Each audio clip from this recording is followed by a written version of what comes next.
یہ الگ الگ تقسیم سائنس نے کر رکھی ہے۔ آپ کے نروس ٹیشوز ہیں، آپ کے مسکولر ٹیشوز ہیں، اور آپ کے ایپیتھیلیل ٹیشوز ہیں۔ ایپیتھیلیل ٹیشوز آپ کے تمام جگر اور تمام گلینڈ کو قوت دیں گے۔ آپ کے مسکولر جتنے بھی ٹیشوز بڑھیں گے وہ آپ کے گوشت پوست کو طاقت دیں گے، اور آپ کے نروس ٹیشوز جتنے بھی بڑھیں گے وہ آپ کے دماغ کو، آپ کے احساسات کو، آپ کے ادراکات کو بڑھائیں گے۔ جبکہ آپ دیکھ رہے ہیں باڈی کے اندر یہ تینوں چیزیں کام کرتی ہیں، احساسات بھی ہے، آپ کے اندر حرکت بھی ہے، اور آپ کے اندر زہروں کا اخراج اور قوت غذا کی ہضم کرنے کی طاقت جگر کے اندر موجود۔ سامعین محترم، تو اب میں اپنے ٹاپک کی طرف آ رہا ہوں، یہ چیزیں آپ کو سمجھانے کے بعد کہ اب جب آپ ہر چیز کھاتے چلے جائیں گے، کوئی اس میں نروس ٹیشو کی طاقت ہے، کوئی ایپیتھیلیل سیل کی طاقت ہے، کوئی مسکولر سیل کی طاقت ہے، کوئی کنیکٹیو ٹیشوز کی طاقت ہے، تو سارا مکس اپ بننے کے بعد کوئی ایک غذا کا مزاج جسم میں جا کر بنے گا، پھر وہ کسی ایک عضو کی طاقت بنے گی۔ تو یہ وہ کہانی تھی کہ غذا میں طاقت ہے، نہ کہ ادویات۔ اب آپ ایک وقت میں مکس اپ غذا کھائیں گے تو کوئی ایک مزاج بن کر وہ غذا ہضم ہو جائے گی، لیکن آپ کو علم نہیں ہے کہ آپ کے اعصاب کمزور ہیں، آپ کا گوشت پوشت کمزور ہے، آپ کے گلینڈ کمزور ہیں، آپ اس نظریے سے سب کچھ کھاتے رہیں گے۔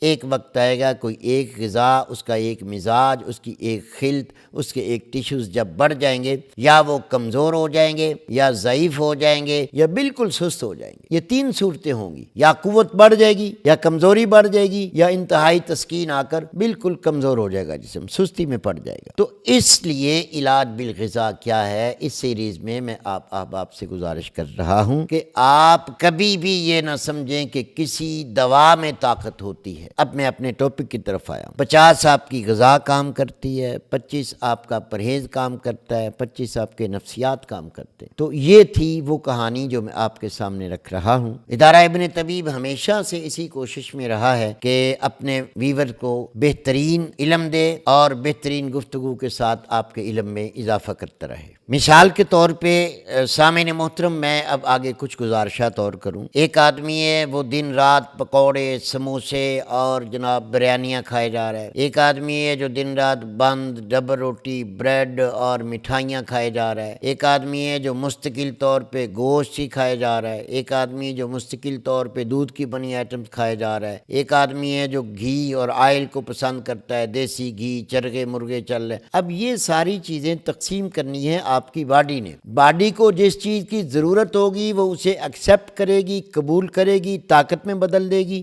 جس چیز کی ضرورت نہیں ہے وہ آپ کی طبیعت کے لیے بیماری کا سبب بن جائے گی۔ اب یاد رکھیے سامعین محترم، ان غذاؤں میں بھی یاد رکھیے گا، جتنی بھی کھٹی اور تیزابی غذائیں ہیں یہ آپ کے مسل کو قوت دیں گی۔ جتنی بھی اعصابی اور نروس ٹیشوز کو قوت دینے والی غذائیں ہیں یہ آپ کے اعصاب، دماغ کو قوت دیں گی، اور جتنی بھی گرم غذائیں ہیں وہ آپ کے جگر اور گلینڈ کو طاقت دیں گی۔ اس لیے تو کہتے ہیں نا کہ جگر میں گرمی بڑھ گئی۔ کبھی گرمی بڑھتی ہے تو ہیپاٹائٹس سی بی کی طرف طبیعت چلی جاتی ہے۔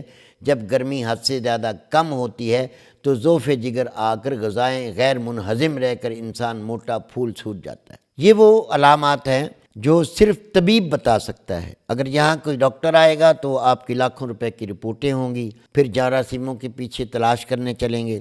جب کوئی ایک آدھا جراثیم مل جائے گا پھر جناب وہ بندوقیں کس کر آپ کے لیے جراثیموں کو مارنا شروع کریں گے۔ انہوں نے نہیں دیکھنا کہ سائنس ہمیں یہ بتا رہی ہے کہ پروٹین کی کمی ہے تو وہ پوری کریں، اگر نروس ٹیشو کی غذا کی کمی ہے تو وہ پوری کریں، اگر گلینڈ اور جگر کی غذا کی کمی ہے تو وہ پوری کریں۔ وہ پوری کب کریں گے؟ جب انہیں پتہ ہوگا، کیونکہ میں وضاحت کے ساتھ کہہ رہا ہوں ڈاکٹر علاج بالغذا نہیں جانتا، ان کو نہ پڑھایا جاتا ہے نہ ان کا کنسیپٹ ہوتا ہے۔ تو سامعین محترم، آخری باتیں آپ سے ذکر کر دوں، کبھی بھی کوئی طاقت والی دوا آپ کے جسم کو طاقت نہیں دیتی، سمجھ لیجئے۔ وقتی طور پر وہ آپ کو گھوڑا بنا دے گی، وہ آپ کو تھوڑی بہت طاقت محسوس کرا دے گی، جیسے نیروبیان وغیرہ ہے، یا اس طرح کے دیگر جتنے انجیکشن یا ٹیبلٹ بنی ہیں، یا سیرپ کوئی فولادی بنے ہیں، ان کے ان میں بھی کیمیکل ہے۔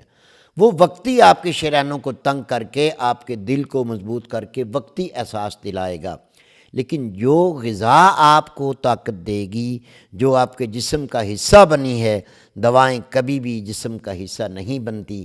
غذائیں وہی ہوتی ہیں جو جسم سے متاثر ہو کر ہضم ہو جائیں، اور دوائیں وہی ہوتی ہیں جو جسم کو متاثر کر کے نکل جائیں۔ سامعین محترم، یہ میں وہ قصہ آپ کی نظر رکھ رہا ہوں کہ اگر آپ طاقت چاہتے ہیں تو اپنا ڈائٹ پلان کسی بہترین طبیب سے لیں، اپنا مزاج چیک کروائیں، اپنے مزاج کے بعد اپنا ڈائٹ پلان لیں، اور اپنے ڈائٹ پلان کے بعد آپ یقین جانیں پھر اپنے طبیب سے رابطہ کریں کہ جی مجھے یہ ڈائٹ پلان بہتر لگا، میں قوت میں ہوں۔ پھر اس مزاج کی جب آپ دوا منگائیں گے تو چونکہ ہربل ادویات جتنی بھی ہیں وہ ٹوٹلی غذا کے قریب ہیں، ایلوپیتھک ادویات جتنی بھی ہیں یا تو وہ تیزابی زہر رکھتی ہیں یا زہریلا اثرات رکھتی ہیں۔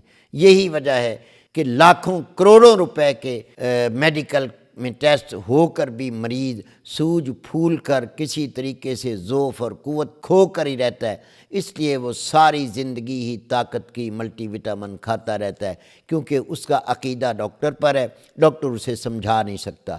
ڈاکٹر کا عقیدہ فارماسیوٹیکل کمپنیوں پر ہے، وہ ان کا پالتو ہوتا ہے، اور اس پالتو ہونے کی وجہ سے وہ رپورٹوں سے، فارماسیوٹیکل کمپنیوں سے طرح طرح کے یہ کشتہ جات آپ کو گولیوں کی شکل میں، ملٹی وٹامن کی شکل میں کھلاتے رہتے ہیں۔ اینڈ یہ ہوتا ہے کہ آپ ساری زندگی دوائیوں سے پیچھا نہیں چھڑا سکتے۔ تو سامعین محترم، آج سائنس یہ مان رہی ہے کہ ساری دنیا ہربل کی طرف لوٹ رہی ہے، پورے یورپ کے علاقے لوٹ چکے ہیں، وہاں ہربل ہی ہربل ہو رہی ہے۔ جس طرح آج کل دیسی گھی کی تلاش ہو رہی ہے، امریکہ میں بھی دیسی گھی کم مل رہا ہے، لوگ کہہ رہے ہیں کہ جی نئی ریسرچ آ گئی ہے کہ دیسی گھی سے بڑھ کر صحت کے لیے کوئی چیز نہیں۔ طب یونانی صدیوں سے کہتا آ رہا ہے کہ قدرتی گھی سب سے بہترین گھی ہے۔ مطب ابن طبیب پر free online check up کیا جاتا ہے۔ ابھی ہمارے واٹس ایپ نمبر پر رابطہ کریں اور گھر بیٹھے اپنا مزاج معلوم کریں، اپنے مزاج کے مطابق غذائی چارٹ یا دوا کا کورس منگوائیں۔ آئیں فطری اور قدرتی طریقہ علاج کی طرف، مطب ابن طبیب کے ساتھ۔